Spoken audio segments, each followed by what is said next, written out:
Hello and welcome to the books I read in March and April.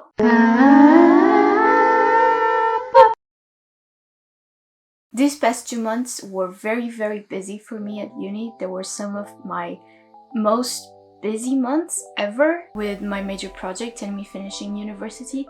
I just didn't have much time to really read anything. So that's why I compiled these 2 months, because I only read 1 month in April. So yeah, let's get right to it. Starting with the April books. Starting with the books I read in April. Stop it. Get some help. We have, first and foremost, Teen Titans, Beast Boy. So this is a graphic novel about the background story of Beast Boy. Beast Boy is part of Teen Titans. It is one of Cartoon Network's most acclaimed TV shows, I'd say. It's probably up there with Adventure Time, I would assume, at least. Beast Boy was always one of my favorite characters ever in Teen Titans. That's why when I saw this, I just had to get it. And the illustrations are beautiful. Really nice. I'm not sure if you can see this because I'm using my camera this month. Not that I'm back in the UK, I finally have my camera back, so I can really see exactly what I'm filming, but I'm gonna try and show you. I hope this shows on camera, but how fantastic is that? Just overall, it's a very short comic, it's very fun, it's very Generation Z, you know, it's very Gen Z. And it's very, I'd say, relatable-ish. Obviously, Beast Boy is some sort of superhero, I'd say. He's like, he's a mutant. He can transform into different animals. So it's not as relatable as, you know, the normal teenager, but there's still some stuff that's very relatable. I think I even filmed on my March vlog me just going through all the stuff that are similar to my generation, with me being from Gen Z and everything, and like the fidget spinner. Oh, let me show you that, because I didn't show that on my vlog video. Here it is. Okay, here, the fidget spinner that she's holding, I don't remember her name. Look, it's the exact same. So yeah, I really liked this. I thought it was great. It was really funny. It was really nice to read into Beast Boy's backstory. It made me love him even more now that I know more about him. And I will definitely be reading the other one that these authors wrote for Raven, because she's my second favorite character from Teen Titans. The second book I finished in March was Percy Jackson and the Lightning Thief. Now, if you've seen my vlogs, you'll know how I feel about this book. I started reading this I think I started reading this in February, and I read along with a friend of mine whilst listening to a podcast called The Newest Olympian. I still haven't finished that podcast. I got about, let me see. Okay, I got to around chapter 7 with that podcast. So I've annotated this part, all of this with the podcast, and ever since I haven't had time to annotate the rest of it. But Percy Jackson is a story of Percy, who finds out that he might be a little bit special, you know? Percy Jackson discovers that he is a demigod, which basically means he is the son of a human and a god. In this case, wait, I'm not gonna say who his dad is because I don't want to spoil it, but yeah, then the book just follows Percy's adventure of trying to return the lightning, you know, the lightning thief. Lightning got stolen, so he has to return it. And this book is probably one of the wittiest. It is so funny It's like so effortlessly funny, and it's written exactly how I imagine like a 13-year-old would speak, which is perfect since he's a 13-year-old. Um, and it's incredible. You have like best of both worlds. You have funny quirkiness, you have like adventure, and all sorts of like magical stuff, and you also have dealing with loss and all of those deeper topics. And I love this a lot. I gave this 5 stars, no questions asked. It is probably the best book I read so far this year. Next, the book I finished was Demian by Herman S. I have been reading this book for probably 2 or 3 years. Yeah, I know. Honestly, probably even more now that I think about it, because I started reading this, then I paused it, and there was a period in my life where I just didn't read anything. And then I restarted reading it, and then I got really bad insomnia for like 6 months, and I didn't read it anymore. So yeah, I finished it in March finally. It is very... Ow. It's very short, as you can tell, as a novella. It is like, let me see. It is 109 pages long. So you can read this fairly quick, although the letters are really small, and it is quite tense, because this was written in 1919, I think. So it uses some difficult language, but still, it was a very enjoyable read. I really like the BTS references I could find in this, because BTS have a song called Blood, Sweat and Tears that was inspired by Demian. And I believe the whole album with Blood, Sweat and Tears had elements from Demian. So like Wings, I believe was the album. Or You Never Walk Alone. Actually, I have the album. Let me see. Let me check, besties. I'll check. It is present through this entire album of You Never Walk Alone. And it was really nice to just be able to see what they took inspiration from. Just as a fan of BTS, it was nice to see that and how they decided to incorporate this into their songs. There was also some references that I think I picked here that connect with Carl Jung's Map of the Soul, which is, funnily enough, one of the other books that BTS used in their songs later on in their career for the entire Map of the Soul series they did. And this one, I even underlined it, and it says, when we hate a person, what we hate in his image is something inside ourselves. This is a way that Carl Jung thinks about, self-reflection and stuff. So if you see a person acting, I don't know, like being jealous or something, and you hate that person because they're acting jealous, you don't actually hate that person, you hate that person because they act like you, and you don't like that part of yourself, if that made any sense. I've read Carl Jung's for my dissertation a while back now, so I don't really remember the entire concepts. But that is one of the concepts, which is, I thought it was funny, actually. Very interesting that they picked it up early on this book. I wonder if they read this and they saw that and they were like, I wonder if Carl Jung, like what he would say about this.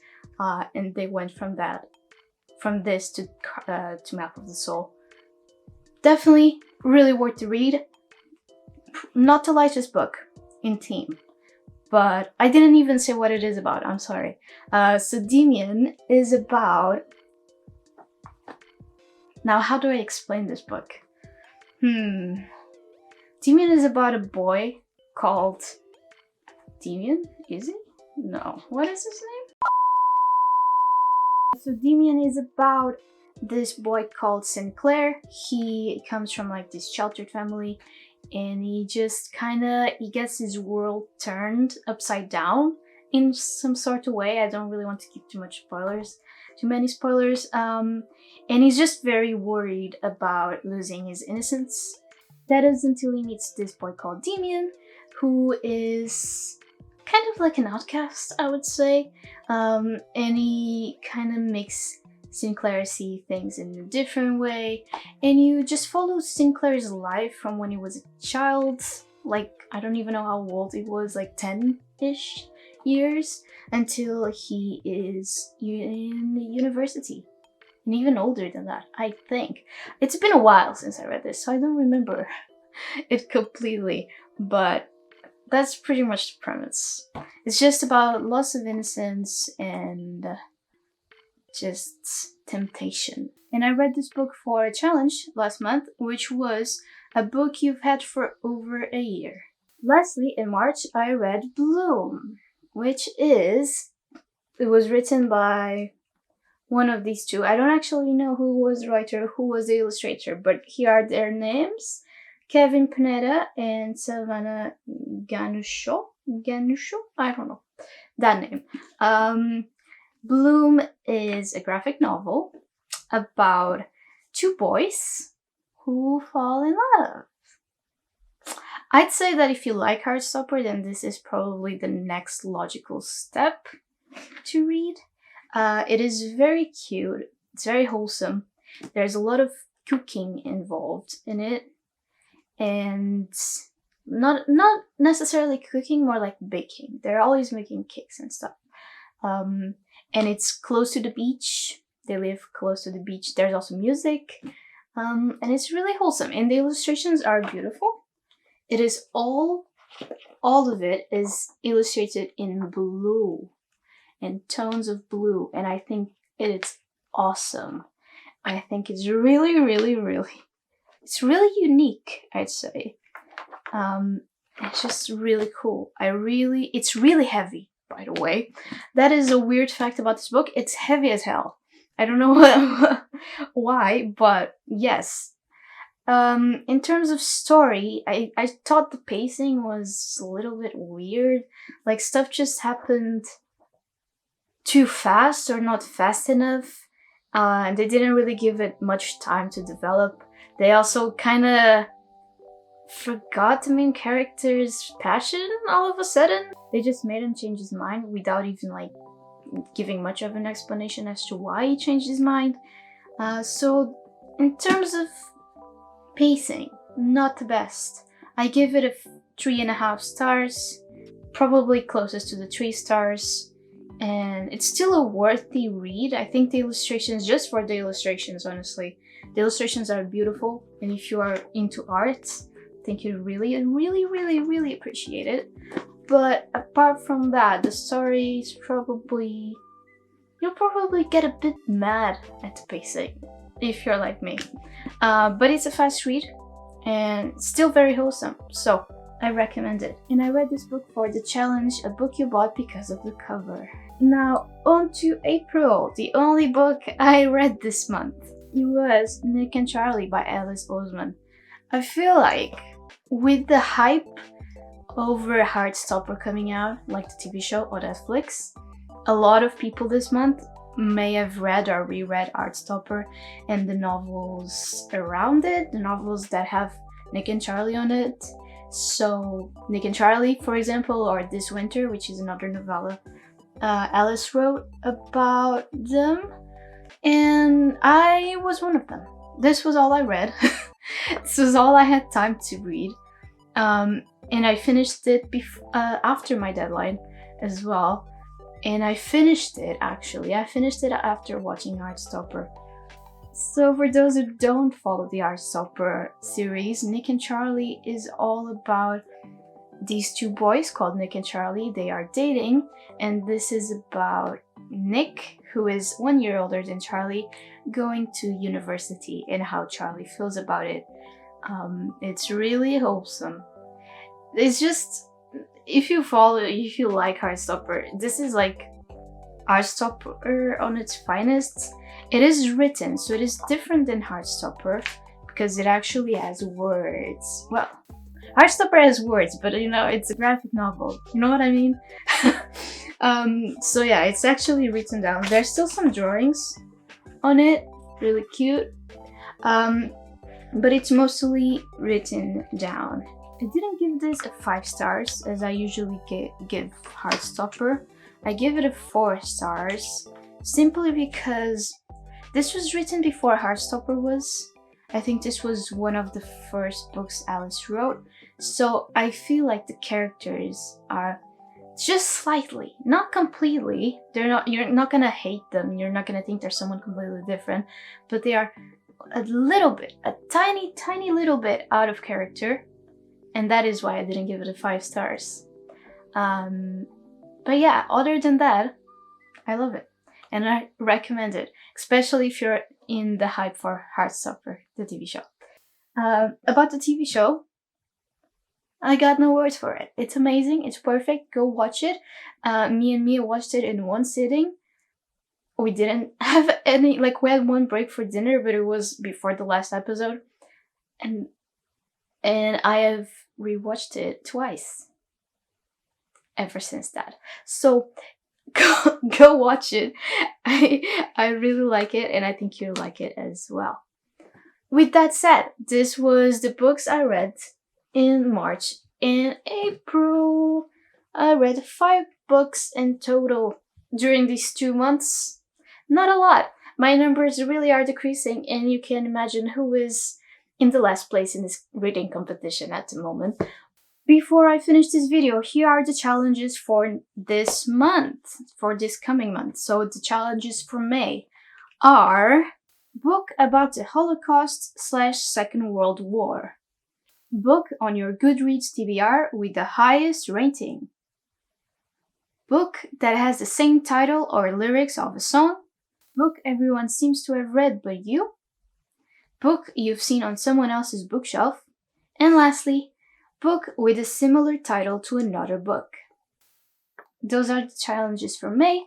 If you wish to follow our competition and maybe read along with us, use the hashtag that's on the screen right now. I never remember. I think it's Minder Reading Competition. I don't know why I didn't just make it Minder, but you know. Use that hashtag on Instagram or Twitter if you want us to see, if you are reading along with us, or even TikTok actually. Both me and Mia use TikTok a lot, so if you prefer to do it on TikTok, we will see it. Just use that hashtag and we will see it.